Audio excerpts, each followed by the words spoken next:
जय श्री राम दोस्तों, मेरे चैनल मिस वैष्णव में आपका हार्दिक स्वागत है। आज हम सुनेंगे 16 सोमवार व्रत कथा और सोम में प्रदोष व्रत कथा। तो चलिए शुरू करते हैं 16 सोमवार व्रत कथा। एक समय की बात है, भगवान शंकर और माता पार्वती जी साथ में भ्रमण करते हुए मृत्यु लोक में अमरावती नगरी में आए और वहाँ राजा ने सुंदर शिव मंदिर बनवाया था। शंकर जी वहीं ठहरने लगे। एक दिन पार्वती जी शिव जी से बोली, नाथ आओ आज चौसर खेलें। खेल आरंभ हुआ। उसी समय पुजारी जी पूजा करने आए। पार्वती जी ने पूछा, पुजारी जी बताइए जीत किसकी होगी। वह बोले शंकर जी की, और अंत में जीत पार्वती जी की हुई। पार्वती जी ने मिथ्या भाषण के कारण पुजारी जी को कोढ़ी होने का श्राप दिया। पुजारी जी कोढ़ी हो गए। कुछ साल बाद अप्सराएं पूजन के लिए आई। पुजारी जी से कोढ़ी होने का कारण पूछा। पुजारी जी ने सब बातें बतला दी। अप्सराएं बोली, पुजारी जी तुम 16 सोमवार का व्रत करो, महादेव जी तुम्हारा कष्ट दूर करेंगे। पुजारी जी ने उत्सुकता से व्रत विधि पूछी। अप्सराएं बोली, सोमवार का व्रत करे, आधा सेर गेहूं के आटे से 3 अंगा बनावे और घी का दीप जलावे। बेलपत्र इत्यादि से भगवान शंकर का पूजन करे। बाद में 1 अंगा अर्पण करे। शेष 2 अंगा प्रसादी समझ वितरित कर प्रसाद दे। इस प्रकार विधि से 16 सोमवार का 17वें सोमवार को पावशेर गेहूं के आटे से बाटी चूरमा बनाकर भोग लगाकर बांट दे। फिर सकुटुम्ब प्रसाद ग्रहण करे। ऐसा करने से शिव जी तुम्हारे मनोरथ पूर्ण करेंगे। यह कहकर अप्सरा स्वर्ग को चली गई।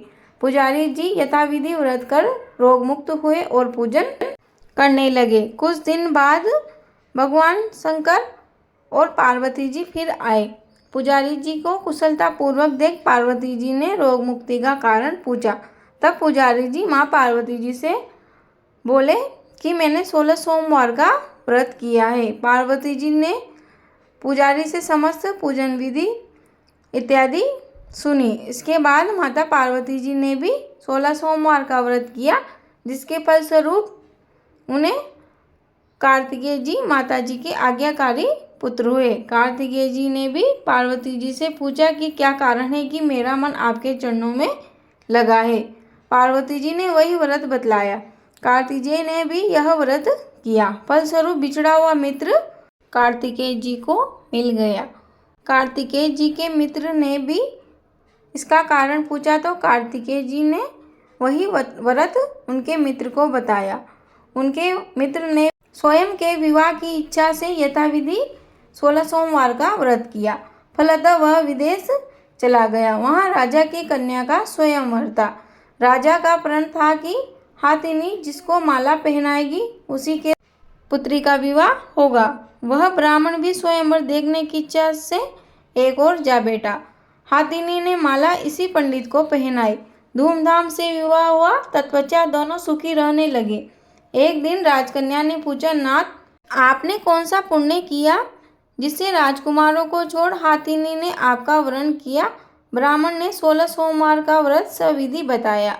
राजकन्या ने सत्पुत्र प्राप्ति के लिए व्रत किया और स्वर्गुण संपन्न पुत्र प्राप्त किया। और बड़ा होने पर पुत्र ने पूछा, माताजी किस पुण्य से मेरी प्राप्ति आपको हुई। राजकन्या ने सविधि सोमवार का व्रत बतलाया। पुत्र राज्य कामना से व्रत करने लगा।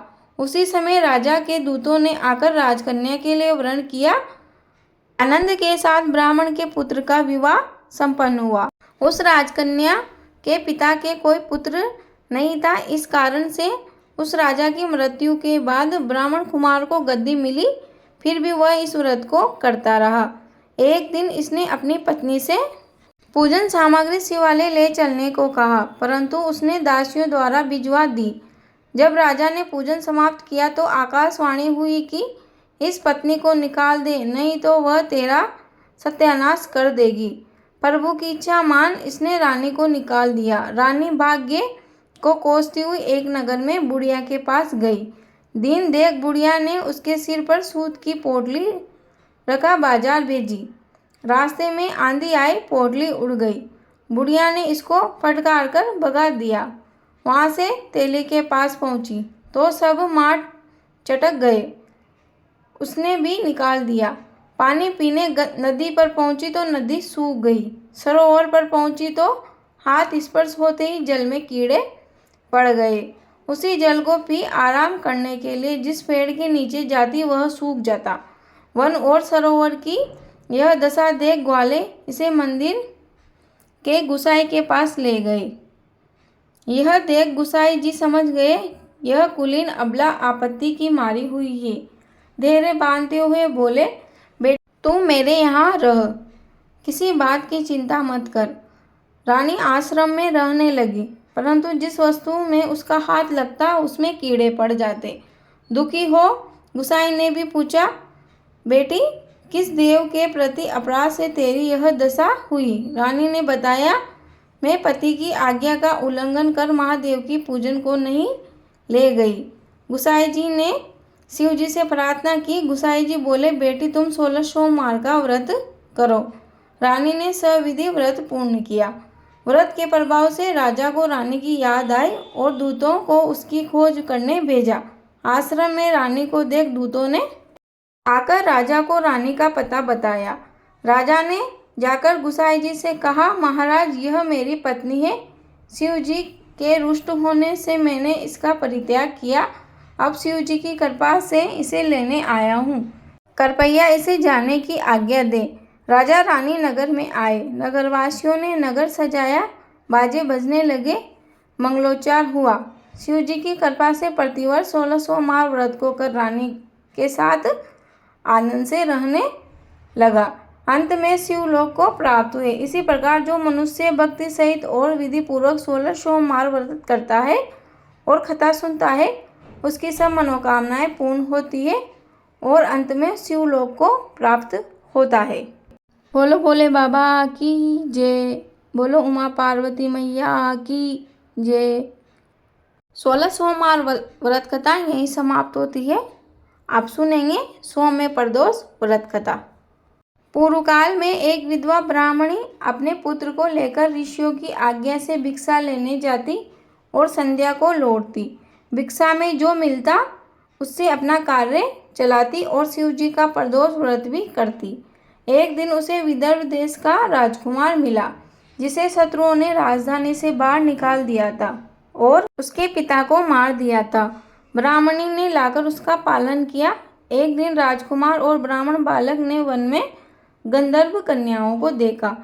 राजकुमार अंशुमति से बातें करने लगा और उनके साथ चला गया। ब्राह्मण बालक घर लौट आया। अंशुमति के माता पिता ने अंशुमति का विवाह राजकुमार धर्मगुप्त के साथ कर दिया और शत्रुओं को परास्त कर विदर्भ का राजा बनाया। धर्मगुप्त को ब्राह्मणी और उसके पुत्र की याद रही और उसने ब्राह्मण कुमार को अपना मंत्री बना लिया।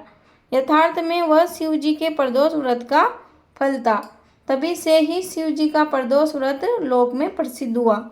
इस व्रत के प्रभाव से सभी मनोकामनाओं की पूर्ति होती है। यह कथा यहीं समाप्त होती है। अगर आपको मेरी यह वीडियो पसंद आई हो तो प्लीज़ मेरे चैनल मिस वैष्णव को सब्सक्राइब करें और वीडियो को लाइक करें, शेयर करें और अच्छे कमेंट करें। आपको मेरे चैनल मिस वैष्णव पर सभी प्रकार के व्रत उपवास की कथा, पूजा विधि इत्यादि की वीडियो मिल जाएगी।